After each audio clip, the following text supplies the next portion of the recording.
2003 से sir it was an inflection point. हम किसी से मदद नहीं लेते, बल्कि 150 देशों की हम मदद करते हैं। 100 देशों को हमने मुफ्त में वैक्सीन दी।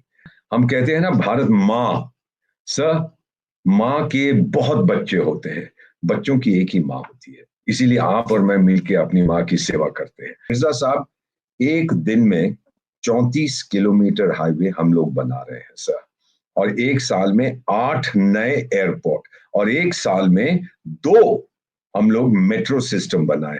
प्रतिदिन every day we sir open 2 new colleges, every month 3 universities. 1951 में भारत में तो हमारे पास 500 कॉलेज यूनिवर्सिटी थे, आज 60,000 है। अगर ट्रम्प चाहता है मागा, मेक अमेरिका ग्रेट अगेन, वो ये नहीं कह रहा कि I want to weaken India, वो कहता है कि my strength is in your interest, और हम उसको कहते हैं कि our strength is in your interest. तो कहते हैं खूब बनेगी जब मिल बैठेंगे दीवाने दो। Hello and welcome to Radio Himalaya News. नाजरीन, मैं हूं डॉक्टर अमजद अयूब मिर्जा। आज हमारे साथ एक ऐसी शख्सियत हैं जिनका भारत की सेवा का अपना ही एक आलमी रिकॉर्ड है। कई मुल्कों में एम्बेसडर रह चुके हैं। हर टीवी चैनल के ऊपर आकर वो भारत के हवाले से इंटरनेशनल पॉलिसीज और इंटरनेशनल पॉलिटिक्स, जियो पॉलिटिकल जो है सारी सूरत हाल, उस पर इज़हार ख्याल करते रहे हैं। नन अदर देन सर दीपक वोरा जी। तो उनको साथ जोड़ लेते हैं, उसके बाद प्रोग्राम का बाकायदा आगाज करेंगे। बहुत बहुत धन्यवाद sir, thank you for your kind words. मैं भारत का एक साधारण बेटा हूँ। Thank you very much sir. I am just an ordinary son of India. मेरी माँ ने मुझे दिया है, मैं लौटाने की कोशिश कर रहा हूँ उसकी सेवा। वाह वाह, क्या कहने हम सभी की ये कोशिश है कि हम अपनी भारत माँ की सेवा करें, और ये हम कर रहे हैं अपने अपने तरीकों से। सबसे पहले तो दीपक वोरा साहब, ये बताइए कि ये आप फॉरेन सर्विस में कैसे आए? सच बताऊं जी। हम लोगों की एक एजेंसी है, उसको यूनियन पब्लिक सर्विस कमीशन कहते हैं। तो सच्चाई ये है कि उनका दफ्तर देश की राजधानी नई दिल्ली में है। तो वहां पर मैं चने खाने गया था। वहां पर चने वाला एक बहुत स्वाद चने बेचता था 72 73 में। तो एक आदमी आके कहता कोई नौकरी वोकरी है? मैंने कहा नहीं। तो कहता चल फॉरेन सर्विस में भर्ती हो जाए। मैं मजाक कर रहा हूँ सर। उस टाइम पे मैंने कॉलेज 72 में खत्म किया। तो मेरे परिवार में जितने लोग थे, माय फादर माय ग्रैंडफादर, सब सिविल सर्विस में थे, गवर्नमेंट सर्विस में। और फिर कोई ऑप्शन नहीं था उस समय। देवर टेलीविजन में बहुत किया करता था, टेलीविजन पे मेरा शो बड़ा पॉपुलर था, लेकिन that was not a career. तो करियर था सिविल सर्विस। मेरा तो दिल करता था कि मैं, क्योंकि टेलीविजन पे इतना पॉपुलर था, कि बॉम्बे जाके हीरो बन जाऊं। एक फिल्म में भी काम किया, वो तो सुपर फ्लॉप हो गई, वो अलग बात है। तो फिर क्या हुआ कि आई रोट द एग्जाम। अब मैंने सोचा अब देखता हूँ, दुनिया जाके देखेंगे क्या करना है क्या नहीं करना। तो फिर I got selected, I came first among the main in the batch. तो मुझे फॉरेन सर्विस मिली। फिर मैं फ्रांस गया अपने पहली पोस्टिंग पे, फिर वियतनाम गया, फिर ट्यूनीसिया गया, फिर अमेरिका गया, फिर नाइजीरिया गया, कैमरून, बेनिन, चाड, बहुत से देशों में, और 6 देशों में राजदूत रहा हूँ। Armenia, Georgia, Sudan, south Sudan, Poland और लिथुआनिया। फिर वहां से समाप्त करने के बाद 3 अफ्रीकी देशों में मैं विशेष सलाहकार हूँ, और भारत में कारगिल और लेह में भी स्पेशल एडवाइजर। और एक चीज सर, आपकी मैं बहुत इज्जत करता हूँ, मैं बताता हूँ ना, मैं स्पेशल हूँ ना कोई मेरी एडवाइस लेता है। एक गाड़ी मिलती है, वो हो करती है, कोई सुनता नहीं है।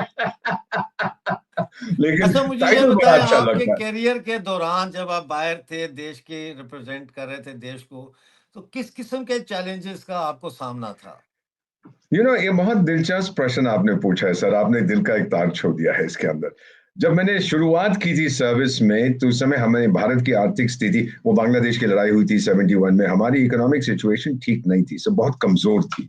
तो हम लोगों के अलाउंसेस वगैरह बड़े कम थे, हमारे पास ज्यादा पैसा नहीं होता था खर्च करने को। जबकि जो दूसरा देश है हमारा पड़ोसी, जो लड़ता रहता है हमारे साथ, उनके जो मेरे काउंटर पार्ट्स थे, उनको बहुत ज्यादा पैसे मिलते थे, बड़े बड़े घरों में रहते थे, हमारे मॉडेस्ट अपार्टमेंट्स होते थे।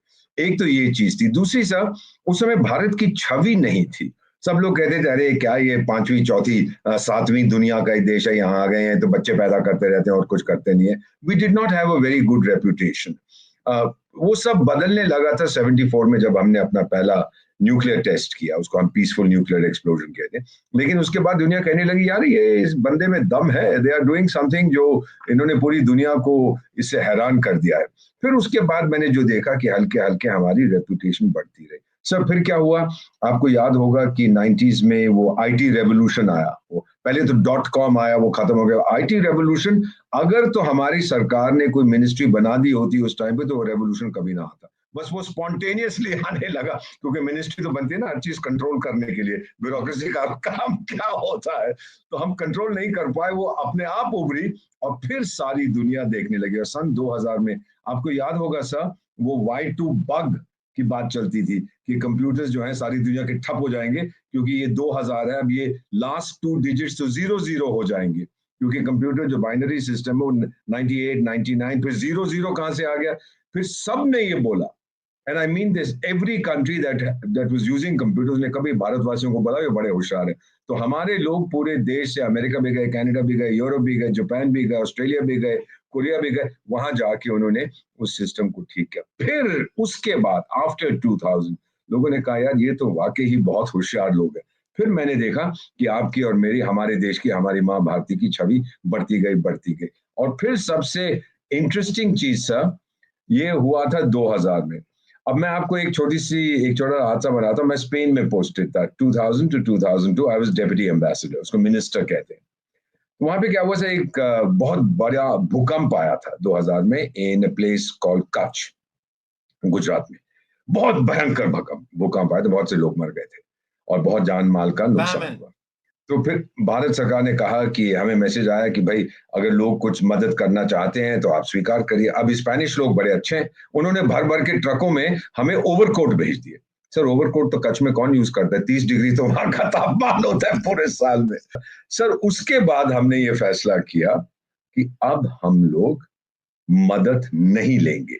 और इसका एक दूसरा भी कारण था कि एक पिस्सू सा देश, उसका नाम नहीं मिलूंगा, नॉर्दर्न यूरोप का, उनका मंत्री आया था और कहने लगा कि हम अपनी एड बंद कर देंगे अगर आप ये नहीं करेंगे, वो नहीं करेंगे। यार देख, तू 10 मिलियन या 20 मिलियन डॉलर लेता, अपने बच्चों के लिए बिस्किट खरीद, भारत को नहीं चाहिए।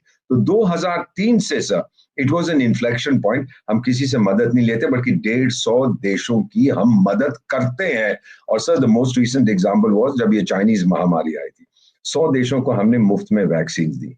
सर आप तो मुझसे कहीं ज्यादा पढ़े लिखे हैं सर, मिर्जा साहब वो ना मेरे चाचा हैं, ना मेरे भतीजे हैं, ना मेरे दामाद हैं, ना मेरे ससुर। क्यों दी हमने उनको सर? हमने उनको दी क्योंकि हम सनातनी धर्म में विश्वास करते हैं। महाकुंभ में क्या हो रहा है, मैं अभी होके आया हूँ, आपको बताऊंगा, उसके बारे में आप देखेंगे। हम किसी का दुख नहीं देख सकते सर। देखिए सर, हम कहते हैं ना भारत माँ, सर माँ के बहुत बच्चे होते हैं, बच्चों की एक ही माँ होती है, इसीलिए आप और मैं मिलके अपनी माँ की सेवा करते हैं। तो ये हमने इन लोगों की जो मदद क्या की, बात। अब ये जो अमेरिका के राष्ट्रपति, जिनको मैं प्यार से कभी कभी मैकडोनल्ड ट्रम्प भी बोलता हूँ या उनको डोनाल्ड टैरिफ ट्रम्प भी बोलता हूँ, तो उन्होंने एक ट्वीट किया कि भारत हैज बीन ग्रेट, हम कभी नहीं भूलेंगे। उनको भी दवाई दी, अब वो दवाई इफेक्टिव हुई कि नहीं, बहुत कुछ भेजा। दुबई में जो उनका बुर्ज खलीफा है हमारे तिरंगे में रंगा हुआ है, मैसेज क्या आ रहा था, stay strong India, we love you India. तो ऐसी चीजें जब आपकी छवि बनती गई, उनको पता है कि भारत के लोग कभी भी आपातकालीन स्थिति आएगी ये तैयार हो जाएंगे हमारी मदद करने के लिए। तो मैं यही हमेशा यही गीत सबको सुनाता हूँ, इसीलिए तो वो कहते हैं हमको प्यार से इंडिया वाले, छू लेते हैं दिल के तार से ये इंडिया वाले। हमारी सही छवि बात है। बहुत अच्छी तो है, बहुत मोदी अच्छी। जी के आने के बाद 2014 के बाद तो फिर फ्लाई किया है इंडिया ने, फिर तो बिल्कुल ही, अब तो बिल्कुल ही चेंज हो गई है इंडिया की छवि पूरी पूरी दुनिया में। पूरी पूरी दुनिया में देखिए, प्राइम मिनिस्टर अभी जा रहे हैं फ्रांस, आज ही निकले अभी कुछ देर पहले, तो वहां पे आर्टिफिशियल इंटेलिजेंस का समिट हो रहा है, उसके को चेयरमैन कौन है, भारत है। और वो चीन का जो डिंगलिंग पिंगलिंग पिंग पोंग जो भी उसका नाम है मैं भूल जाता हूँ, वो नहीं गया, शी क्योंकि वो जिनपिंग। ये चाहता है। हाँ वही सर, शी नहीं है सर, वो ही है सर, ही जिनपिंग है, शी जिंग, अच्छा जो भी है चलिए शी जाने जिनपिंग। दीजिए जो भी है जाने दीजिए। तो वो टिंगलिंग को है, वो नहीं गया, क्योंकि वो चाहता है जहां मैं जाऊं सारी दुनिया के नेता मेरे सामने आके झुक के सलामी करे, जब कोई नहीं ये करता तो वो नहीं जाता। तो हमारे प्राइम मिनिस्टर गए एज को चेयर, कोई यूरोपियन को को चेयर नहीं बनाया, जापान को नहीं बनाया, तो भारत को बनाया आर्टिफिशियल इंटेलिजेंस। और ये समिट बहुत महत्वपूर्ण होगा, आप डिक्लेरेशन देखेंगे। हमारे पास टेक्नोलॉजी तो एआई की आ गई है, लेकिन उसकी गाइडिंग फिलॉसफी क्या है, ये किस लिए इसका इस्तेमाल होगा। अगर चीन को देखें वो तो यूज करेगा डोमिनेशन के लिए, हम लोग यूज करेंगे मेडिसिन के लिए, स्पेस के लिए, एग्रीकल्चर के लिए, इंडस्ट्री के लिए, लोगों का जीवन और कंफर्टेबल बनाने के लिए। तो ये डिसीजन पेरिस में लिया जाएगा। अब मैं आपको एक चीज और इसमें सर अगर आप इजाजत दें जोड़ना चाहता हूं। जी हमने कहा जी जी मोदी जी के आने के बाद मैं पोस्टेड था यूनाइटेड स्टेट्स में 1982 टू 85। अब जी मैं पढ़ा वहां नहीं हूं, I did my first degree in Delhi, उसके बाद पेरिस में यूनिवर्सिटी ऑफ द सोरबोन में मैंने एक डिप्लोमा किया था फ्रेंच लैंग्वेज एंड सिविलाइजेशन। जब मैं अमेरिका में पोस्टेड था तो कोलंबिया यूनिवर्सिटी में एक प्रोफेसर थे, मैं उनको विलियम लोमड़ी कहता था, नाम उनका था विलियम फॉक्स, और वो इंटरनेशनल अफेयर्स के स्पेशलिस्ट थे, तो मैं कई बार उनके लेक्चर्स अटेंड करता था वहां पर। तो सर उन्होंने पहली बार इस शब्द का प्रयोग किया था सुपर पावर। उन्होंने एक किताब लिखी थी सुपर पावर, और मुझे उन्होंने एक साइंड कॉपी भी दी थी। ये इन्होंने किताब लिखी थी 1944 में, 80 साल हो गए हैं, जब दूसरा विश्व युद्ध खत्म हो रहा था। तो वो किताब पता नहीं कौन से 6 देशों में मैं राजदूत था, किसी राष्ट्रपति ने मेरे से मांगी और वापस भी नहीं किया मेरे को, उसकी कॉपी मिलेगी भी नहीं आउट ऑफ प्रिंटर। तो उसमें उन्होंने किताब क्या नहीं लिखा देनी था, चाहिए किसी को उधार। बिल्कुल सही कहा, अब सिखाओ ना, इस उम्र में आके 73 साल का हूं, अब मुझे अकल आ रही है कि किताब किसी को मत दो। फोटो कॉपी बढ़िया। करके दे दो पर किताब मत दो किसी को। तो सर उसमें क्या था कि उसने लिखा है कि उसका पहली बार इस शब्द का प्रयोग किया गया, इस फ्रेज का, सुपर पावर। तो उसने कहा 3 सुपर पावर है दुनिया में, यूनाइटेड स्टेट्स, सोवियत संघ और ग्रेट ब्रिटेन। अब सोवियत संघ तो यमराज की ट्रेन में बैठ के चला गया, ग्रेट ब्रिटेन जाने वाला, वो बचता है यूनाइटेड स्टेट्स। फिर उसने डेफिनेशन दिया कि जो ग्रेट पावर या सुपर पावर होता है उसमें क्या होना चाहिए। पहली चीज उसने बोली पॉपुलेशन होनी चाहिए, आबादी, हम नंबर 1 है दुनिया में। फिर उसने कहा टेक्नोलॉजी होनी चाहिए, we are amongst the top 3। फिर मिलिट्री स्ट्रेंथ की बात की, हम लोग टॉप 3 में। फिर डिप्लोमेटिक स्ट्रेंथ, हमारी diplomacy is the best in the world, ये सब लोग मानते हैं। अगर जंग होती है यूक्रेन में और रूस में तो फिर हमको बुलाया जाता है, उससे भी बात करो, उससे भी बात करो, हर जगह हमसे। अब इसराइल गाजा का भी हो रहा है, कुछ लोग कह रहे हैं भाई आप जाके कुछ समझौता ढूंढिए, कुछ दुनिया आप पे भरोसा करती है। फिर उन्होंने कहा कि आपका इंफ्रास्ट्रक्चर होना चाहिए। मिर्जा साहब, एक दिन में 34 किलोमीटर हाईवे हम लोग बना रहे हैं सर, और एक साल में 8 नए एयरपोर्ट, और एक साल में 2 हम लोग मेट्रो सिस्टम बनाए। प्रतिदिन, every day we sir open 2 new colleges, every month 3 universities. मेरी माँ और आपकी माँ की आबादी भारत में, अमेरिका की आबादी 34 करोड़ की है, भारत में 34 करोड़ विद्यार्थी हैं। जब मेरा मैन्युफैक्चर हुआ था 1951 में भारत में, तो हमारे पास 500 कॉलेज यूनिवर्सिटी थे, आज 60,000 है, 15 लाख स्कूल है। एंड ये ये जो देश 34 करोड़ जो स्टूडेंट्स हैं sir, you will be please to know sir that 51% as per the latest figures हमारी बेटियां हैं sir. Girls outnumber the boys in our education। देखो हम पीएम साहब ने जब से बोला ना बेटी बचाओ बेटी पढ़ाओ, तो लोगों ने फिर अपनी बेटियों को कॉलेजेस स्कूल्स वगैरह में भेजना शुरू किया। अब ये एजुकेशनल ताकत है। मेडिकल, पिछले साल 2024 में हमने 1.5 महीने 15 लाख मेडिकल वीजास दिए, जो लोग अफ्रीका से, एशिया से, यूरोप से, अमेरिका से मेडिकल ट्रीटमेंट, और खासतौर से हमारा जो पड़ोसी है पाकिस्तान, वहां से भी कुछ लोग आते हैं जब उनकी बहुत क्रिटिकल बीमारी होती है और सर्जरी कॉम्प्लिकेटेड चाहिए तो हमारे पास आते हैं, और हम लोग ह्यूमैनिटेरियन बेसिस पे वीजा उनको दे देते हैं। अब ये विलियम लोमड़ी, विलियम फॉक्स ने कहा था ये सब कुछ होता है तो देश फिर एक ग्रेट पावर माना जाता है। ठीक और हो गया। मेरा मानना है ये सब कुछ हमारे पास है, तो अब हमें बिल्कुल ग्रेट पावर बनने से कौन रोक सकता है सर? हम बिल्कुल। तो पहुंच अब चुके हैं। मोदी वी आर जी नॉट जा रहे हैं राइजिंग, वी एक हैव और रिजन। ग्रेट पावर के लीडर को मिलने, डोनाल्ड ट्रंप को। तो आप कैसे देख रहे हैं कि ये मुलाकात कैसी होगी, इसमें कौन कौन से मुद्दों पर बात होगी, और इंडिया कैसे बेनिफिट कर सकता है, हमारी माँ कैसे इस मीटिंग से क्या क्या बेनिफिट बेनिफिट ले सकती है? अच्छा, ये बहुत अच्छा अहम प्रश्न आपने पूछा सर, थैंक यू। इनकी दोस्ती बहुत पुरानी है। पीएम साहब गए थे जब वो इवेंट हुआ था ह्यूस्टन में, हाउडी मोदी, डोनाल्ड ट्रंप साहब वहां पहुंच गए, हाथ पकड़ के दोनों घूम रहे थे। फिर डोनाल्ड ट्रंप साहब, मैं था वहां पे, अहमदाबाद में आए, वहां पे लाख लोग पहुंचे हुए थे। डोनाल्ड ट्रंप तो पॉलिटिशियन है, ऐसा मुस्कुरा रहा था कि अरे इतने सारे लोग मुझे ग्रीट करने आए। प्राइम मिनिस्टर की जो जादू की जप्पी है ना, वो लोगों का दिल जीत लेती है। सही कहा जब भी आपने, मारते हैं जादू की लोग, जप्पी। जादू की जप्पी है sir. He wins so many hearts by doing this. तो इस समय सर आप बायलैटरल रिलेशनशिप भी देखिए, डोनाल्ड ट्रंप क्या चाहता है, मेक जादू की अमेरिका ग्रेट जप्फी, अगेन। जादू की जप्फी और प्यार की थपकी, वो थपकी भी देते हैं, देयर ऐसे यू ऐसे करते हैं। आर। वेरी गुड, अब मैं उसको यूज करूंगा, आपकी कॉपीराइट तो नहीं है ना उसमें? मैं उसको यूज करूंगा। तो उसमें क्या है सर कि दोनों के बीच में let's take a look at the two country. America को जो कुछ चाहिए, we are giving it to him without any cost to America. वो कहता है मुझे डेमोक्रेसी चाहिए, ये चाहिए, स्टेबिलिटी इन एशिया चाहिए, वो मैं दे रहा हूँ। हम लोग जो सिचुएशन, हमारी सिचुएशन जियोग्राफिकली है, वो it's an arc of instability. आप देखते हैं अफगानिस्तान से और दूर चले जाइए, नॉर्थ अफ्रीका में चले जाइए, ईरान में चले जाइए, आप देखते जाएंगे, फिर वो पूरी अनस्टेबल है। म्यांमार तक जाइए to the east of India, वहां पर भी इंस्टेबिलिटी। हम लोग एक शाइनिंग बीकन है, हम लोग वहां खड़े हैं एज अ लाइट हाउस, ताकि हम लोग बिल्कुल खड़े हों, कोई हमको हिला नहीं सकता। अब बिल्कुल हमको सही। अमेरिका से क्या चाहिए? अमेरिका के पास है technology that we are looking for, space technology, medicine में, डिफेंस में, और सबसे बड़ा आर्टिफिशियल इंटेलिजेंस में। सर वो देश है जिसने एआई बनाया है सर। वो तो देश है, वो हुआंग हुआंग जो फादर ऑफ आर्टिफिशियल इंटेलिजेंस, फिर वो मेलन टस्क जो एलन मस्क आप लोग कहते हैं, वो देखिए कहां से कहां पहुंच गया, सर सही। मैं आपको एक चीज बताता हूँ। दुनिया में 8 बिलियन 800 करोड़ लोग हैं। आप किसी से पूछ लीजिएगा कि भाई मैं तुमको कहूंगा अमेरिका, तुमको तीन चीजें मुझे बताओ जो तुम्हारे दिमाग में आएगी। सबसे पहले बोलेगा कोका कोला, फिर बोलेगा पिज्जा, फिर बोलेगा मैकडोनल्ड्स। इमीडिएटली यू एसोसिएट, चाहे पेप्सी है चाहे ये वो है। इस तरह से हर देश के नाम से कुछ ना कुछ जुड़ जाता। America is the great intellectual ताकत। अरे जितनी मर्जी गाली दो, कमजोर हो गया, ये हो गया, वो हो गया, पागल है, बदमाश है, दैट्स नॉट ट्रू। अगर ट्रम्प चाहता है मागा, मेक अमेरिका ग्रेट अगेन, वो ये नहीं कह रहा कि I want to weaken India. वो कहता है कि my strength is in your interest, और हम उसको कहते हैं कि our strength is in your interest. तो कहते हैं बिल्कुल। खूब बनेगी जब मिल बैठेंगे दीवाने दो।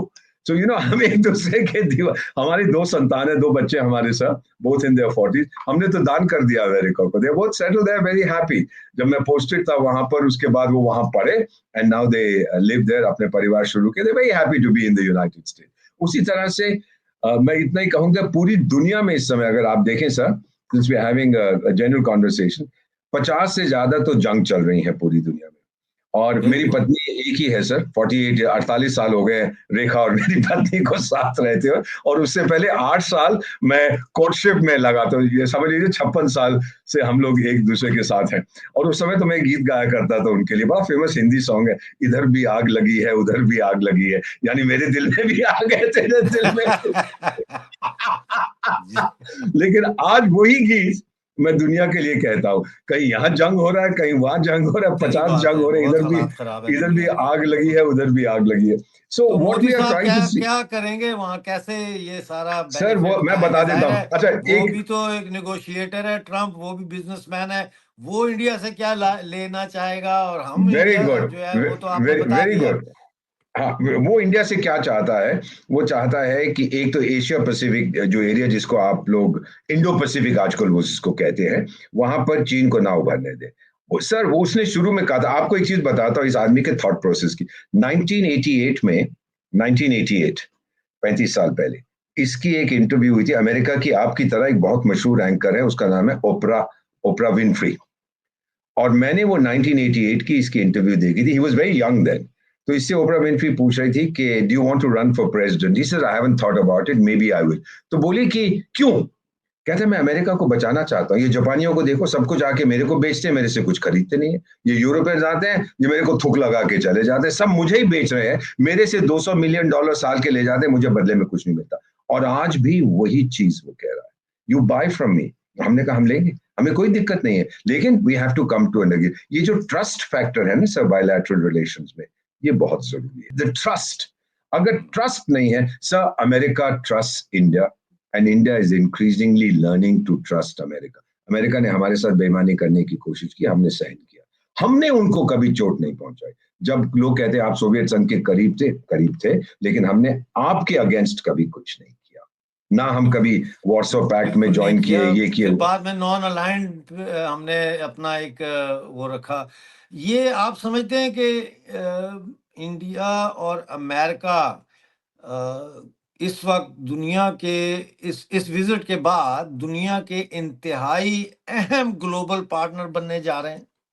100%. It is going to be a partnership for perfection in our universe, on our world, planetary perfection. ये दोनों अगर मिल जाएं शक्तियां, सर चीन का कौन, देखिए डोनाल्ड ट्रम्प के बारे में बताता हूँ। इससे डोनाल्ड ट्रम्प से पहले जो राष्ट्रपति था वो बुढ़ा आदमी, उसका नाम है बुढ़न, जो बुढ़न नहीं बाइडेन। बाइडन। हाँ वो बुढ़न, मैं बुढ़न कहता हूँ, बाइडेन साहब। उसने बोला कि इजराइल को कि आप जाके ठोकिए ईरान को, लेकिन उनकी न्यूक्लियर फैसिलिटीज को मत मारना। तो ट्रम्प कहता है भाई क्या बकवास कर रहा है, अगर वो मारेंगे तो सिर्फ न्यूक्लियर फैसिलिटीज को मारेंगे, और किसी को क्या वहां जाके किसी स्कूल पे बम फेंकना या होटल पे बम फेंकना या बिल्कुल। किसी कन्वेंशन सेंटर पे या गार्डन पे थोड़ा बम फेंकेगा, वो तो उनकी न्यूक्लियर फैसिलिटीज को मारेगा। उसने कहा जाओ ठोको उनको। तो वो बड़ा क्लियर है उसके थॉट प्रोसेस में कि दुश्मन कौन है, क्या चाहता है। What is going to happen is the level of trust between the two is very high. और ठीक। ट्रम्प जानता है कि उसका नंबर 1 दुश्मन रूस नहीं है सर। नहीं। आपको याद है जब सोवियत संघ टूटा था, 10 साल के लिए, पहले वो होता था, वो जो बहुत शराब पीता था रूस का, बोरिस येल्सिन, वो और उसके बाद कई जो लीडर्स आए, वो 10 साल वेट करते रहे कि भाई हमें तुम नेटो में शामिल कर लो, हमें यूरोपियन की तरफ आने दो, लेकिन अमेरिका ने उनकी नाक जमीन में रख ली। और फिर रूस चला गया चीन की तरफ, एटसेट्रा एटसेट्रा, उन्होंने फिर अपना शुरू किया। बेसिकली ट्रम्प जानता है कि उसकी दुश्मनी रूस से नहीं है, उसकी दुश्मनी चीन से है। तो रशिया क्या does not want India to. Security council का मेंबर बनने के लिए ट्रम्प कोई करेगा, वेरी दबाव गुड। डालेगा? मैं आपको बता देता हूँ इसका, it's a very good question. Security council membership India specific नहीं है। वो जापान भी चाहता है, जर्मनी भी चाहता है, ब्राजील भी चाहता है, वो G4 जो ये लोग बात करते हैं। मेरा मानना है मिर्जा साहब, मुझे नहीं मालूम, मेरे घर में 80 साल पुरानी कोई चीज नहीं है जिसका मैं अभी प्रयोग करता हूँ। संयुक्त राष्ट्र संघ भी 80 साल की हो, बुढ़िया है, बेवकूफ है, कुछ करना नहीं आता, बस वो भाषण दे के सो जाती है। देखिए गाजा में जो जंग हो रहा है, कुछ किया है? बस स्पीच देते हैं, उसके बाद जाके शराब पीते हैं, फिर सो जाते हैं, खुराटे भरते हैं। जो यूक्रेन में हो रहा है, कुछ बोला है? कुछ नहीं, बस जो अमेरिका ने कह दिया कंडेम कर दो, कंडेम कर दिया। पुतिन कह दिया हटो, मेरे पास कोई टाइम नहीं है किसकी तुम्हारी बात बात कर रहे हैं, सुनने। यूनाइटेड नेशन की? यूनाइटेड, हाँ जिसको आप यूनाइटेड, मैं उसको डिसयूनाइटेड नेशंस कहता हूँ ना, वो तो बुढ़िया है ना, 80 वाह। साल की। 80 साल की बुढ़िया बैठी है वहां पर। तो वो सही क्या बात। करेगी, उसकी क्रेडिबिलिटी जीरो है। वो पहुंच गया था, आपको मालूम होगा, गाजा में जब सामान नहीं जा रहा था। अब ये जो गाजा का जो सीज फायर हुआ है, इसमें कतार, यूनाइटेड स्टेट्स और इजिप्ट का हाल था। यूनाइटेड नेशंस कहाँ है? सो रहा है। डोनाल्ड ट्रम्प ने क्या कहा, it's a useless organisation. John Bolton जो होते थे नेशनल सिक्योरिटी, उसने कहा कि अगर ऊपर की 4 मंजिलें गिर जाएं, किसी को पता ही नहीं लगेगा कि क्या होता है यहाँ पर।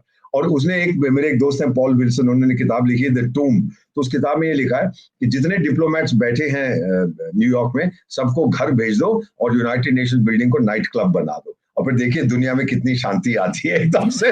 जब ये जब ये शाम को सही है। डांस करेंगे, शराब पिएंगे। सही है। तो बिल्कुल। यू नो मैं दीज आपकी आर इस बात से दी। इत्तेफाक करता हूं कि अगर इंडिया सिक्योरिटी काउंसिल का मेंबर बन जाए तो फाबिहा अच्छी बात है। लेकिन अगर नहीं भी बनता तो आजकल जो ग्लोबल पॉलिटिक्स में हम देख रहे हैं उसमें तो यही चल रहा है कि गवर्नमेंट टू गवर्नमेंट बात होती है, फैसला होता है, यूनाइटेड नेशन को बाईपास करके अपना काम सीधा करते हैं। अब बस अब यूनाइटेड नेशन को कहते हैं भाई ठप्पा लगा दे, इस पे वो हाँ, ठप्पा ठप्पा लगा लगा देता है। दे। चलिए, बहुत शुक्रिया आज हमारे साथ जुड़ने का, दीपक वोरा जी।